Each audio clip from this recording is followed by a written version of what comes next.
국내 국외 각 가정과 각 처소에서 예배드리시는 성도 여러분에게 우리 주 예수 그리스도의 은혜가 충만하기를 축복합니다. 성령께서 이 시간 우리 각 사람에게 살았고 운동적인 말씀의 권능을 풍성하게 체험하게 하여 주시고 예수님을 아는 지식이 더하게 하실 것을 확신합니다. 오늘은 누가복음 7장 11절에서 16절까지를 함께 살펴보겠습니다. 11절에서 16절까지 함께 읽겠습니다. 그 후에 예수께서 나인이란 성으로 갔을새 제자와 흑암 무리가 동행하더니 성문에 가까이 오실 때 사람들이 한 죽은 자를 메고 나오니 이는 그 어미의 독자요 어미는 과부라. 그 성의 많은 사람도 그와 함께 나오거늘 주께서 과부를 보시고 불쌍히 여기사 울지 말라 하시고 가까이 오사 그 관에 손을 대시니 맨 자들이 서는지라. 예수께서 가라사대 청년아 내가 내게 말하노니 일어나라 하시매 죽었던 자가 일어앉고 말도하거늘 예수께서 그를 어미에게 주신데 모든 사람이 두려워하며 하나님께 영광을 돌려 가로되 큰 선지자가 우리 가운데 일어나셨다 하고 또 하나님께서 자기 백성을 돌아보셨다 하더라. 가버나움에 가신 예수께서 병들어 죽게 된 백부장의 종을 고치신 다음 날 나인이라는 성을 향하여 가시는데 제자들과 많은 무리가 동행하였습니다. 나인성은 가버나움에서 남서쪽으로 그리 멀지 않은 곳에 있는 작은 성읍입니다. 성벽으로 둘러싸여 있고 성문을 통하여 출입하였습니다. 예수께서 성문 가까이에 이르렀을 때 상류꾼들이 상류를 메고 성문 밖으로 나오고 있었습니다. 피리 소리와 슬프게 애곡하는 소리가 났습니다. 유대인의 장례 관습에 따라 직업적으로 일을 해가는 자들입니다. 많은 조문객들이 상류를 따르고 있었습니다. 운구되고 있는 관 앞에서 쓰러질 것 같은 몸을 겨우 가누면서 슬피 우는 여인이 보입니다. 과부의 독자가 죽은 것입니다. 예수께서 여인을 보시고 불쌍히 여겨 울지 마라 라고 말씀하시고 상류에 가까이 가셔서 그 관에 손을 대시니 운구하던 자들이 멈추어 섰습니다. 아무도 예상하지 못한 일입니다.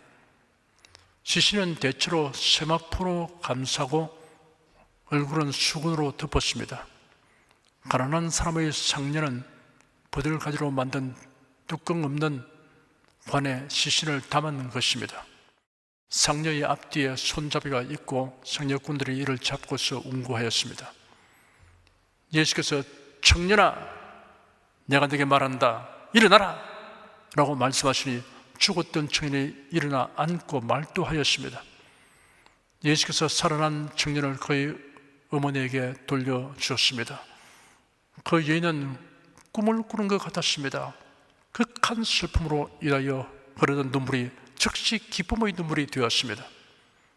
이런 기이하고 놀라운 광경을 목격한 사람들이 일제히 경건한 두려움에 사로잡혔습니다. 그들은 곧장 하나님을 찬양하며 말하기를 우리 가운데 위대한 선지자가 나타나셨다. 하나님께서 자신의 백성을 돌아보셨다 하였습니다. 기이하고 감동적이며 은혜로운 이 사건 기록에 함축되어 있는 신령한 교훈을 자세하게 분류하여 말씀해 드리겠습니다. 예수께서 죽은 청년을 살리신 장면에는 두 가지 중대한 사실이 함축되어 있습니다. 첫째는 예수님의 연민에 의하여 청년이 살아나게 되었다는 사실입니다. 주께서 과부를 보시고 불쌍히 여기사 울지 말라 하시고 라고 기록된 구절에서 불쌍히 여기사라는 원어는 창자까지 뒤틀리는 것을 뜻하는 용어입니다. 영어 성경 중에는 그의 마음이 동정으로 흔들렸다라고 번역하였습니다. 우리말 표현으로 직역하면 애간장이 끊어질 것 같은 심정을 의미합니다. 심히 가슴 아파하여 라고 형용할 수 있습니다. 남편이 세상을 떠났지만 그래도 아들을 키우면서 위로를 얻고 희망을 가지고 살았는데 장성이 된 아들마저 졸지에 죽었으니 웅무대는 관 앞에서 슬피 울며 가는 그 여인의 절망과 슬픔은 너무나 컸습니다. 그 여인을 보는 예수의 마음에 연민과 동정이 가득하였습니다. 요한복음 3장 16절에는 하나님이 세상을 이처럼 사랑하사 독생자를 주셨으니 이는 저를 믿는 자마다 멸망치 않고 영생을 얻게 하려 하심이라 하였습니다. 인생을 향한 하나님의 사랑은 긍휼히 여기심과 불쌍히 여기심에 의한 것입니다. 예수님이 말씀하신 탕자 비유와 잃어버린 양을 찾는 목자 비유에는 죄인을 불쌍히 여기시는 모습이 잘 드러나 있습니다. 목회자는 교인들이 겪게 되는 곤란과 고통을 보고 들으면 연민으로 마음앓이를 합니다. 바울 사도는 필요하기를 이 외의 일은 고사하고 오히려 날마다 내 속에 눌리는 일이 있으니 곧 모든 교회를 위하여 염려하는 것이라.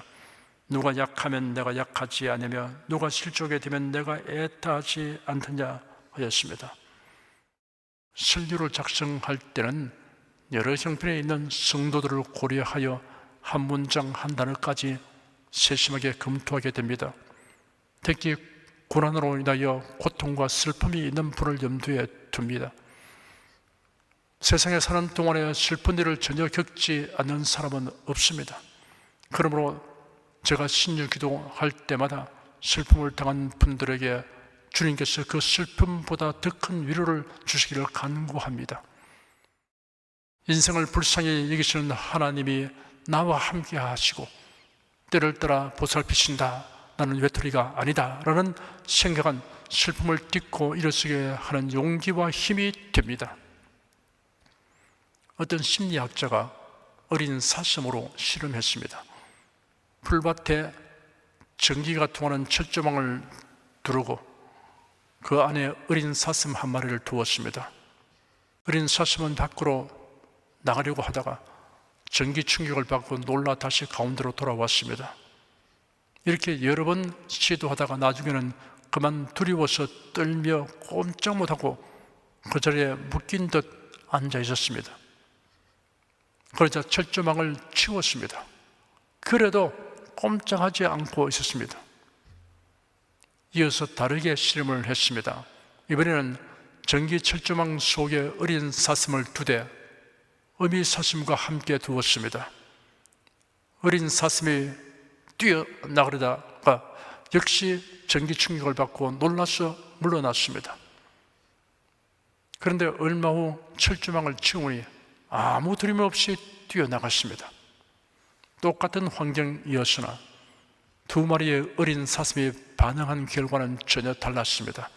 그것은 어미가 함께 있고 없는 차이 때문이었습니다.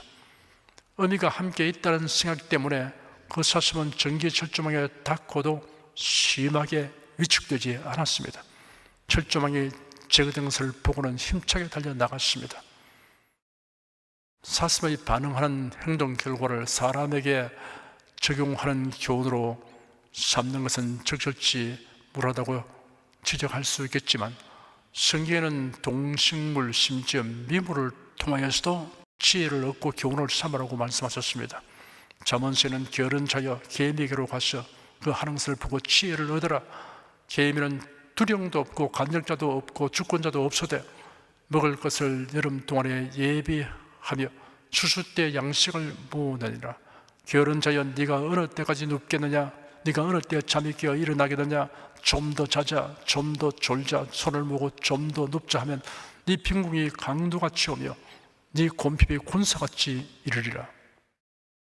땅에 작고도 가장 지혜로운 건 넷이 있나니 곧 힘이 없는 종류로 돼 먹을 것을 여름에 예비하는 개미와 약한 종류로 돼 집을 바위 사이에 지는 사반과 임군이 없어되 다 때를 지어나가는 메뚜기와 술에 잡힐만 하여도 왕궁에 있는 도마뱀이니라 하였습니다. 시편에는 복 있는 사람을 시냇가에 심은 나무로 비유했으며 눈을 들어 산을 폼으로 천지를 지으신 주 여호와가 너를 도와주심을 생각하라고 교훈하고 있습니다. 예수는 공중에 나는 새와 들의 벽화파 또는 감람나무와 포도나무의 예를 들어 심오한 진리를 설명하셨습니다. 어린 사슴으로 실험하여 관찰한 결과를 제가 예로 든 것은 어린 사슴도 그러할진데 인생을 불쌍히 여기시는 우리 주 예수 그리스도의 하나님이 함께 하심을 아는 성도는 곤란을 당해도 용기를 상실하거나 좌절하지 않음을 여러분이 인식하도록 하려는 것입니다. 태어날 때부터 성숙한 사람은 없듯이 처음부터 성숙한 신자는 없습니다. 장성한 분량에 이르기 위해서는 배움과 훈련이 필요합니다.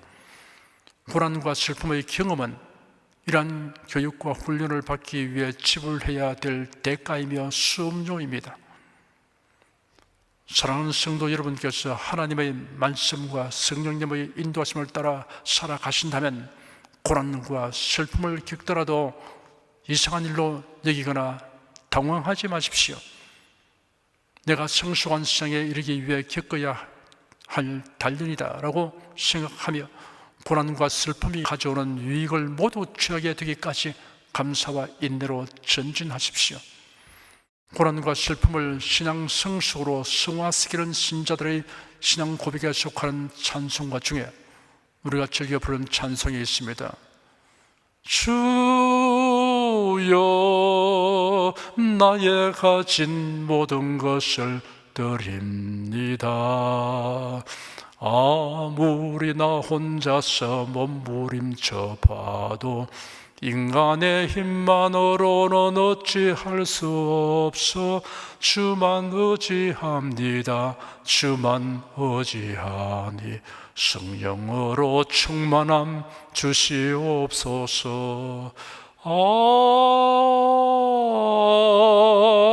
불같은 성령으로 충만케 하옵소서. 괴로움이 와도 슬픔이 와도 내 주만 위해 내가 살리라.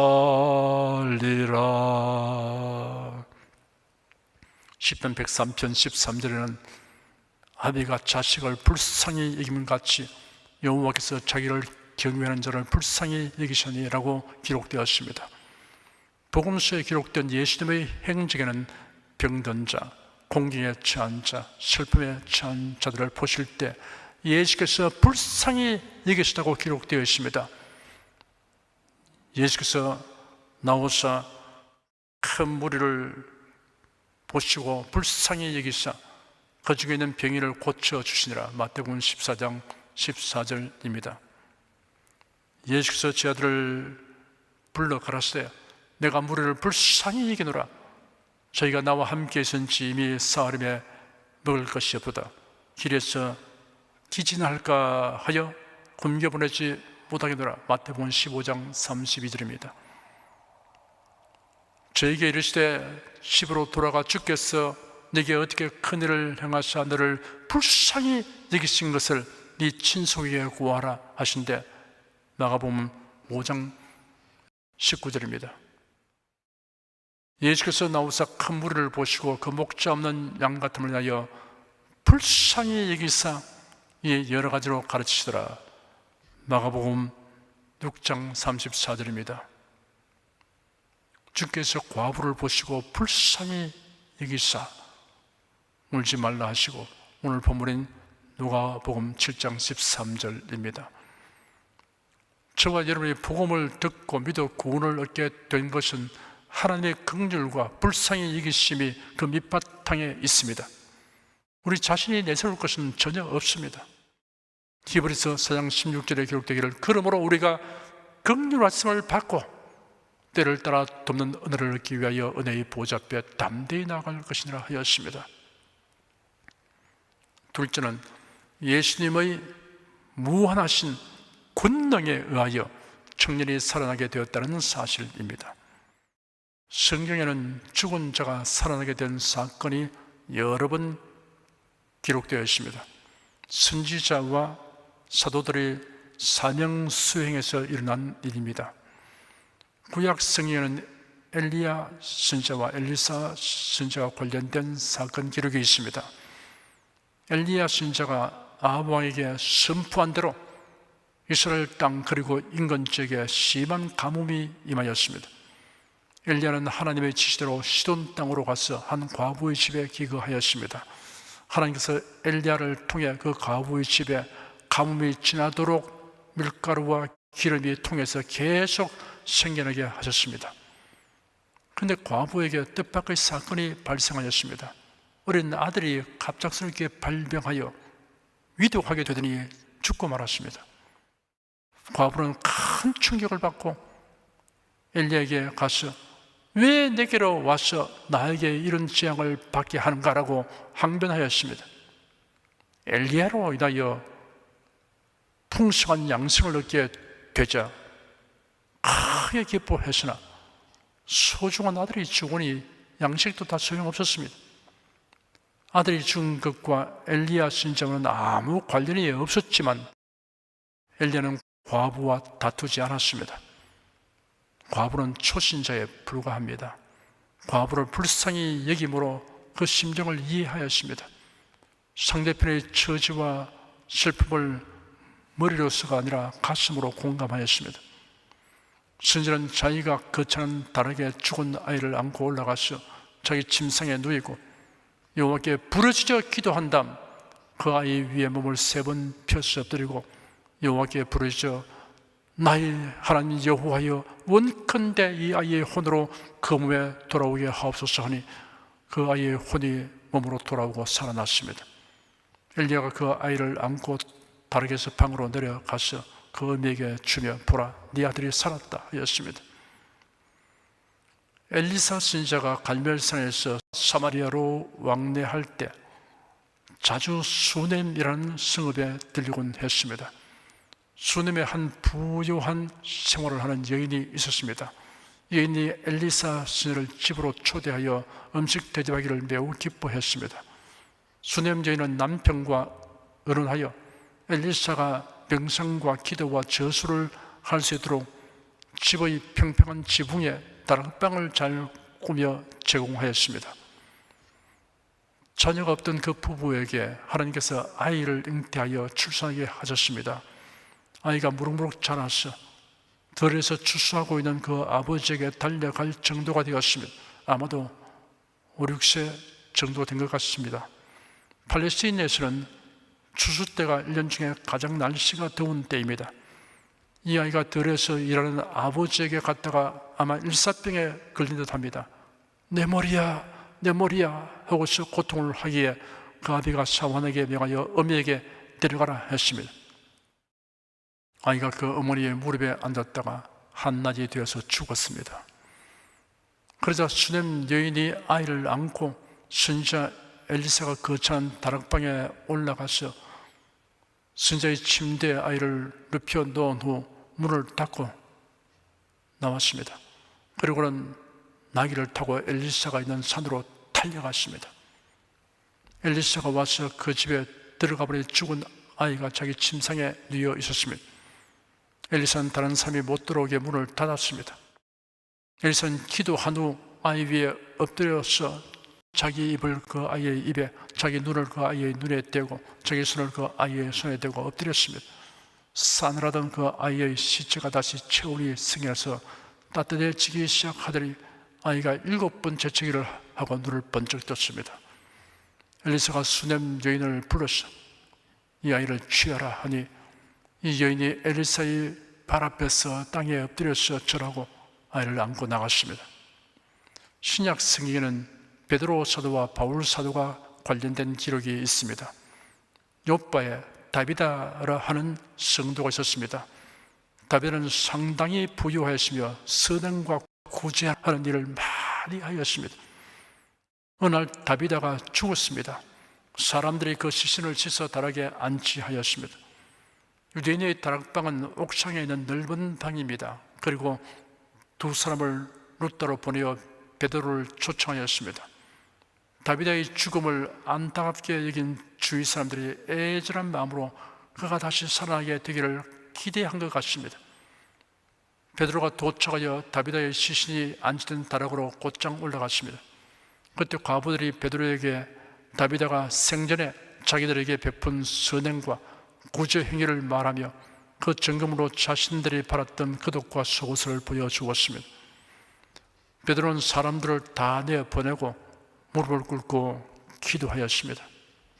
기도한 후 시신을 향해 다윗아 일어나라 하니 죽은 자가 살아서 일어나 앉았습니다. 바울 사도가 드로아에 가서 한 주간을 머물렀습니다. 주일에 성만찬을 거행하려고 성도들이 모였습니다. 드로아 성도들이 예배 장소로 사용한 이 집은 3층 집이었습니다. 그 다락방에 등불을 많이 켜서 밝혀놓았습니다. 루드고라는 청년이 창에 걸터 앉아 있었습니다. 방 안에 등불을 많이 켰으니 실내 공기가 많이 탁해졌을 것입니다. 바울은 이튿날 떠나야 하므로 신자들에게 조금이라도 더 말씀을 하려고 밤중까지 말을 이어나갔습니다. 장시간 설교를 들으면 졸음이 올 수 있습니다. 밀려드는 졸음을 이기지 못한 루드고의 몸이 균형을 잃어버리고 창 밖으로 나가 떨어졌습니다. 3층에서 땅바닥으로 떨어졌으니 십상팔구는 죽기 마련입니다. 사람들이 내려가서 이렇게 보니 죽었으므로 사람들이 웅성거리고 어찌할 바를 몰라 우왕좌왕했습니다. 바울이 달려 내려와서 그 죽은 자의 몸 위에 엎드려 끌어안더니 사람들에게 떠들지 말라, 생명이 저기 있다고 말했습니다. 아마 그가 천히 여기며 끌어안고 기도하자 살아난다는 확신이 생겨났던 것 같습니다. 놀랍게도 그 청년이 살아났습니다. 불의의 사고로 인하여 몹시 놀라고 당황하다가 죽은 자가 기적적으로 살아남으로 인하여 도리어 분위기가 반전되었습니다. 새벽까지 감격적인 시간을 보내게 되었습니다. 두 선지자와 두 사도에 의하여 죽은 자가 살아나는 사건은 그들의 능력으로 말미암은 것이 아니었습니다. 전적으로 하나님의 의지가 선지자와 사도를 통하여 작용하는 것입니다. 예수는 죽은 자를 향하여 청년아 내가 네게 말한다 일어나라, 소녀야 내가 네게 말한다 일어나라, 나사로야 나오라 라고 말씀하신 즉시 죽은 자가 살아났습니다. 예수는 성삼위일체의 한 위에 있는 성자 하나님이 있음을 나타내는 증거입니다. 성경에 기록된 죽은 자가 살아나는 사건들 외에는 더 이상 그러한 일이 일어나지 않았습니다. 뇌와 심장 기능이 완전히 멈춘 상태에서 장시간 지난 시신이 살아난 사건은 없습니다. 만일 성경에 기록된 그 같은 일이 종종 있으면 전도에 긍정적 영향을 크게 끼치게 될 것이라고 생각할 수 있습니다. 그리고 특히 때이른 죽음을 맞은 사람으로 인해 온 가족이 겪게 되는 온갖 괴로움과 어려움과 슬픔이 해소된 감동적인 이야기들이 파다하게 될 것입니다. 그런데도 왜 오늘날은 그런 일이 일어나지 않느냐? 인생들을 향한 하나님의 연민과 권능이 다한 것인가? 라는 질문에 대한 포괄적인 답이 데살로니가전서 4장에 기록되어 있습니다. 형제들아, 자는 자들의 고난이는 너희가 알지 못함을 우리가 원치 아니하노니 이런 소망 없는 다른 이와 같이 슬퍼하지 않게 하려 함이라. 우리가 예수의 죽었다가 다시 사슴을 믿을진데 이와 같이 예수 안에서 자는 자들도 하나님의 저와 함께 데리고 오시리라. 우리가 주의 말씀으로 너희에게 이것을 말하노니 주 강림하실 때까지 우리 살아남아 있는 자도 자는 자보다 결단코 앞서지 못하리라. 주께서 호령과 천사장의 소리와 하나님의 나팔로 치니 하늘로조차 강림하시리니 그리스도 안에서 죽은 자들이 먼저 일어나고 그 후에 우리 살아남은 자도 저희와 함께 구름 속으로 끌어올려 공중에서 주를 영접하게 하시리니 그리하여 우리가 항상 주와 함께 있으리라. 그러므로 이 여러 말로 서로 위로하라 하였습니다. 이러한 약속이 반드시 성취될 날이 옵니다. 부활하는 날입니다. 부활은 두 가지 종류입니다. 구원받은 사람들은 생명의 부활을 하고 구원받지 못한 사람은 심판의 부활을 합니다. 생명의 부활을 하는 성도들은 예수 그리스도의 영광스러운 몸의 형체와 같이 변화되어 슬픔과 죽음이 전혀 없는 천국에서 영원히 살 것입니다. 반면에 심판의 부활을 하는 사람들은 최후의 심판대에서 심판을 받고 마귀와 그 사자들을 위하여 예비된 영영한 불에 들어갈 것입니다. 우리가 이 세상 사는 동안 죽음으로 인한 이별과 거기에 따른 온갖 곤란이 있을지라도 영생과 부활과 천국에 대한 약속을 붙들고 견디며 이겨내어야 합니다. 그리고 그 고난까지도 무익하지 않도록 하나님께서 돌보시고 섭리하여 주심을 믿고 기대해야 합니다. 성도들은 몸의 부활과 변화를 경험하기 전에 먼저 영혼이 새 생명을 얻고 새로운 피조물로 태어나는 경험을 가졌다는 놀라운 사실을 유념해야 합니다. 나인성 과부의 아들이 경험한 일은 저와 여러분이 그리스도 안에서 새 생명을 받아 거듭난 일에 비하면 오히려 작은 일입니다. 성도의 영적 실상에 관하여 에베소서 2장 1절에 기록되기를 허물과 죄로 죽었던 너희를 살리소다 하였습니다. 외아들이 죽음으로 인한 슬픔으로 가슴에 미어지고 하염없이 눈물을 쏟던 나인성의 과부는 예수님의 긍휼과 권능에 의해 엄청난 감격과 환희를 경험하였습니다. 하지만 성도들은 휴거와 부활 시에 이보다 몇십 배, 아니 몇만 배 더한 신비하고 놀라운 환희를 경험하게 될 것입니다. 여러분이 예수 그리스도를 자신의 구주로 영접한 사실이 이런 환희를 경험할 자임을 증명하는 증거입니다. 본문의 15절에는 죽었던 자가 일어앉고 말도하거늘 예수께서 그를 어미에게 주신대라고 기록되었습니다. 예수께서 그 과부에게 살아난 청년을 주셨다고 하였습니다. 과부는 엄청나고 놀라운 선물을 받은 것입니다. 알고 보면 여러분과 저는 새 생명을 얻어 하나님의 자녀로 다시 태어난 자신을 선물로 받은 것입니다. 누가 여러분에게 무슨 선물을 줘도 여기에 비할 것은 없습니다. 이를 인식하고 실감하는 정도의 차이는 각 사람이 누리는 행복감의 크기의 차이가 될 것입니다. 본문의 16절에는 모든 사람이 두려워하며 하나님께 영광을 돌려 가로되 큰 선지자가 우리 가운데 일어나셨다 하고 또 하나님께서 자기 백성을 돌아보셨다 하더라 라고 기록되었습니다. 예수님이 말씀하시니 죽은 청년이 곧장 일어나 앉고 말하는 것을 본 모든 사람들이 큰 선지자가 우리 가운데 일어났다 말했습니다. 그리고 또 말하기를 하나님께서 자기 백성을 돌아보셨다 하였습니다. 사람들은 이 사건을 통하여 예수님을 큰 선지자로 여겼고 또한 하나님께서 이스라엘을 이끌어 버리지 않으시고 돌보신 것으로 여겼습니다. 죽은 청년의 시신이 예수님의 말씀 한마디에 즉시 살아나서 말하는 광경을 본 나인성 사람들의 예수님에 대한 인식이 고작 여기까지였습니다. 정말 안타깝고 딱하기 그지없습니다. 우리를 죄에서 구원하시는 구세주가 오셨다 라는 인식에 이르지 못하면 큰 선지자가 우리 가운데 일어났다, 하나님께서 자기 백성을 돌아보셨다 라고 인식하고 찬송하는 것은 사실상 허망한 것입니다. 성경에는 하나님의 계시가 일부 있다, 다른 종교의 경전에도 하나님의 계시한 말씀이 있다라는 주장, 예수 그리스도 외에도 구세주가 있으며 구원의 길이 있다라는 주장, 유물론적 무신론과 공산주의에 대하여 비판하고 경계하는 말을 삼가야 한다는 주장, 우상의 재단에 참여하며 점을 치는 행위를 민속 종교를 존중하고 민속 문화에 흥미를 보이는 것에 불과하다라는 주장은 모두 인본주의적 사상에서 비롯된 것입니다.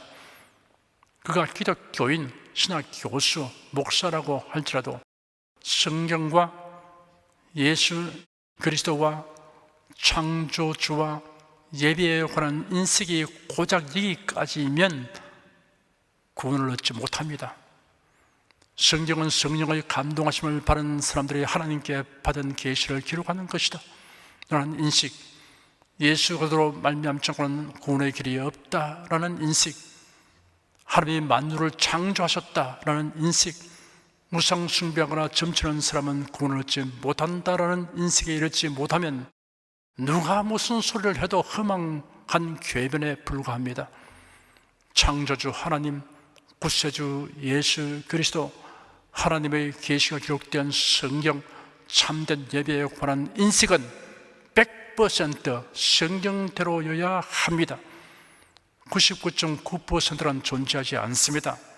100%가 아니면 어떤 주장이나 인식이든 모두 무익하고 무가치합니다. 기도하겠습니다. 예수께서 행하시는 말씀과 기사와 이적은 성경에 예언된 구세주가 오셨음을 확실하게 나타내고 있음에도 유대인들은 자기 중심의 왜곡된 메시아 권을 가진 영구로 예수님을 단지 큰 선지자로만 인식하였고, 유대어 종교 지도자들은 오히려 예수님을 적대하는 모습을 보면 탄식하지 않을 수 없습니다. 오늘날도 성경을 자기 중심의 교리와 사상의 색안경을 쓰고 읽는 사람들이 많이 있어서 오히려 성경을 회파하는 행위를 하고 있습니다. 그래야 하나님과 성경과 그리스도에 대하여 왜곡된 인식을 가져서 끝내 구원에 이르지 못하는 참담한 현상은 탄식을 자아내게 합니다. 우리 성도들은 그릇된 선입관을 철저히 제거하고 성경에 계시된 그대로의 복음 진리를 믿고 전하는 자리에 항상 있도록 성령님 도와주시옵소서. 주 예수 그리스도 이름으로 기도드립니다. 아멘. 찬송가 40장을 부르십시다.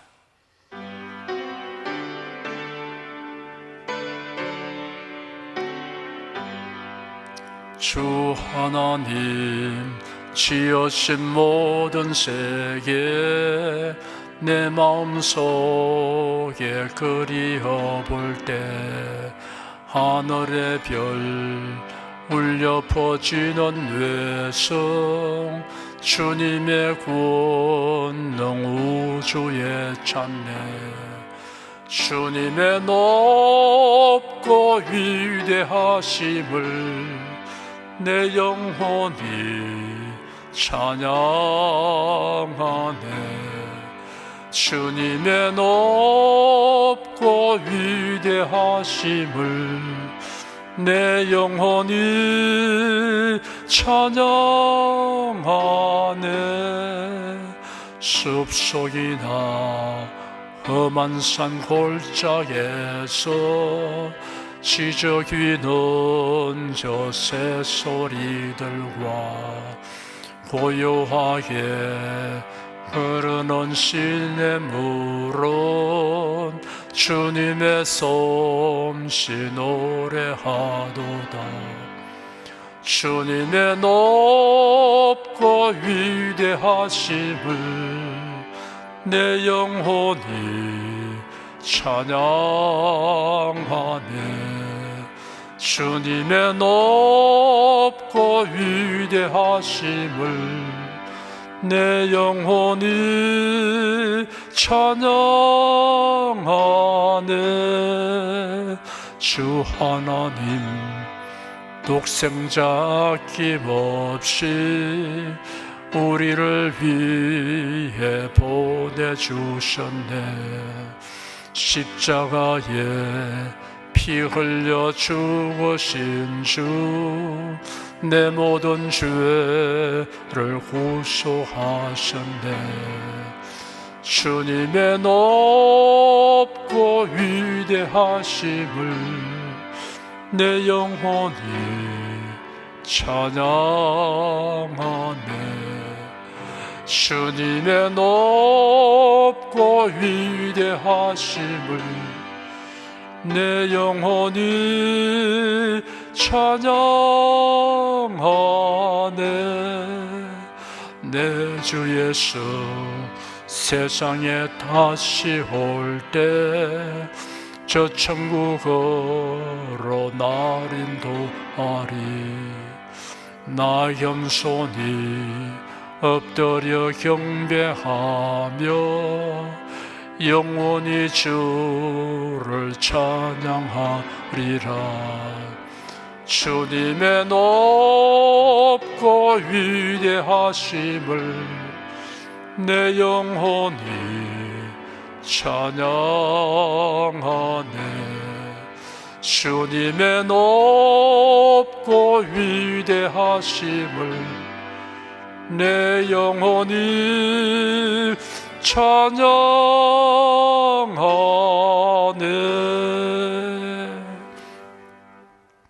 여러분 중에 그리스도인이 아니었으나 지금 하나님의 나라의 백성이 되고 하나님의 자녀가 되기를 원하시는 분이나 지난날 교회에 다녔으나 그동안 신앙생활을 하지 아니하신 분은 지금 저를 따라서 신앙 고백 기도를 하시기 바랍니다. 성도 여러분은 자신의 신앙을 견고히 하기 위해서 함께 기도하시기 바랍니다.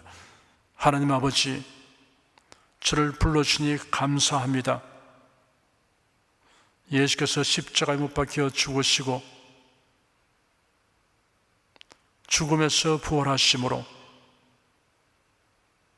저희 모든 죄를 사하여 주시고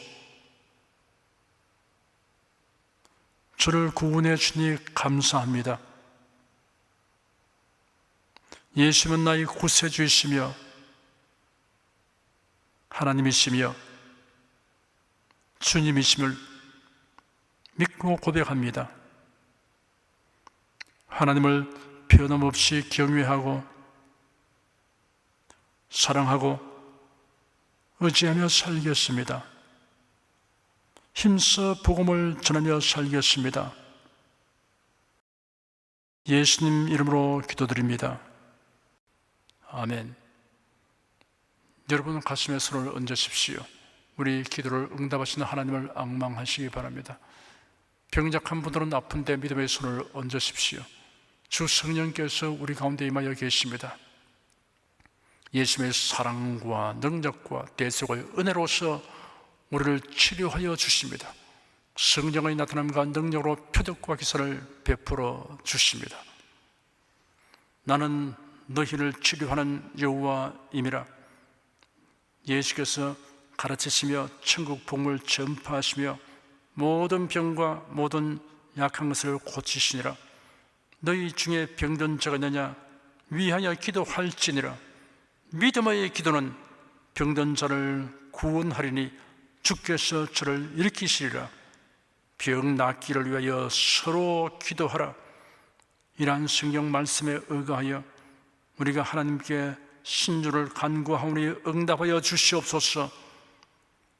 너희가 얻지 못하면 구하지 않기 때문이라고 말씀하셨으므로 기도하는 담력과 즐거움을 주니 감사합니다. 믿는 자들에게 이런 표적이 따르리니 병든 자에게 손을 얹으면 나으리라 하신 약속을 좇아 지금 연약하고 병든 곳에 손을 얹고 간구하는 모든 성도들에게 하나님의 권능이 임하여 낫게 하여 주시옵소서. 병들어 고통하는 친족과 교우들을 위하여 기도하오니 불쌍히 여기시고 치료하여 주시옵소서. 모든 병과 모든 약한 것을 고치신 예수님께 간구합니다. 상한 몸, 병든 몸을 고쳐 주시옵소서. 뇌, 구강, 혀, 척수, 갑상선, 임파선, 뼈, 골수, 인대, 관절, 디스크, 근육, 신경, 혈액, 혈관, 피부를 고쳐 주시옵소서. 시각기관, 청각기관, 심장, 호흡기, 소화기, 비뇨기의 기능이 완전하게 하여 주시옵소서. 예수 그리스도의 이름으로 명한다. 병만은 물러가라. 통증과 염증은 날지어다. 암과 종양은 소멸될지어다. 각종 장애는 치유될지어다. 예수 그리스도의 이름으로 명하노라. 지금 낫게 될지어다. 순식간에 나을지어다. 모든 병과 모든 약함은 치유될지어다. 병약의 습은 제거되고 건강의 수로 충만하게 될지어다. 신조의 능력이 몸과 마음에 계속 머물러 있게 하여 주시옵소서. 몸과 마음이 마치 외양간에서 나온 송아지처럼 독수리가 날개치며 올라가면 같이 활기차게 하여 주시옵소서. 생활에 다가오는 풍파는 고요하고 잠잠하게 하여 주시옵소서. 모든 일에 항상 모든 것이 넉넉하여 드리고 베푸는 일을 풍성하게 행하도록 하여 주시옵소서. 슬픈 일을 당한 성도들에게 주님께서 손님으로 붙들어 주시고 주님의 음성을 들려 주시옵소서. 슬픔보다 더 큰 위로가 임하여 속히 극복하게 하여 주시옵소서. 가정이 평안하고 가족이 모두 독실한 신앙을 가지게 하여 주시옵소서.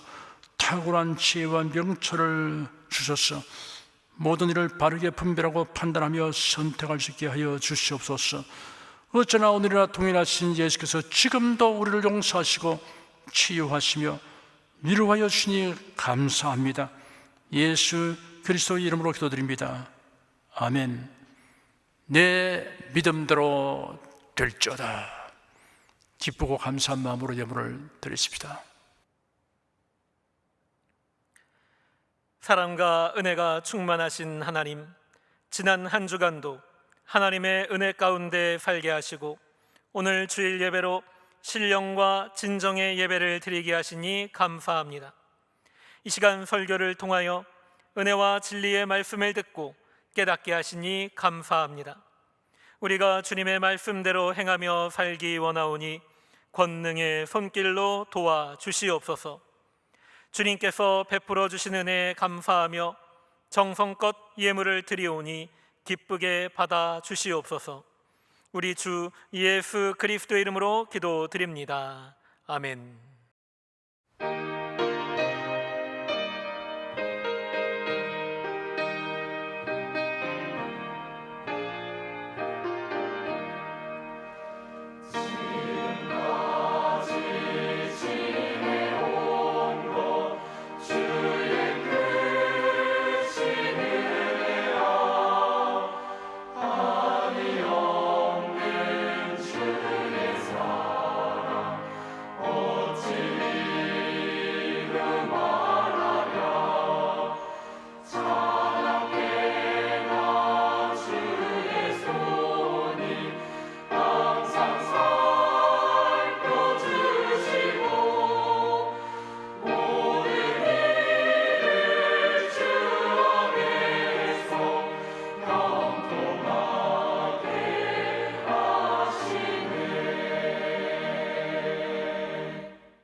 드리신 예물을 위해 축복하겠습니다.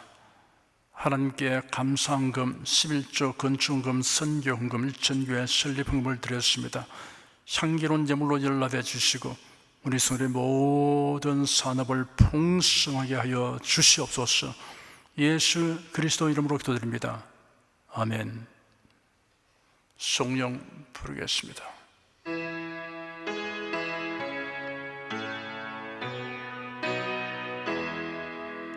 성부 성자 성령께 찬송과 영광 돌려보내세. 대초로 지금까지 또 영원 무궁토록 성삼위께 영광 영광. 아멘. 우리 주 예수 그리스도의 은혜와 하나님 아버지의 사랑과 성령의 교통하심이 은혜와 진리 가운데 살아가는 모든 성도들 위해 임하시옵기를 축원합니다. 아멘.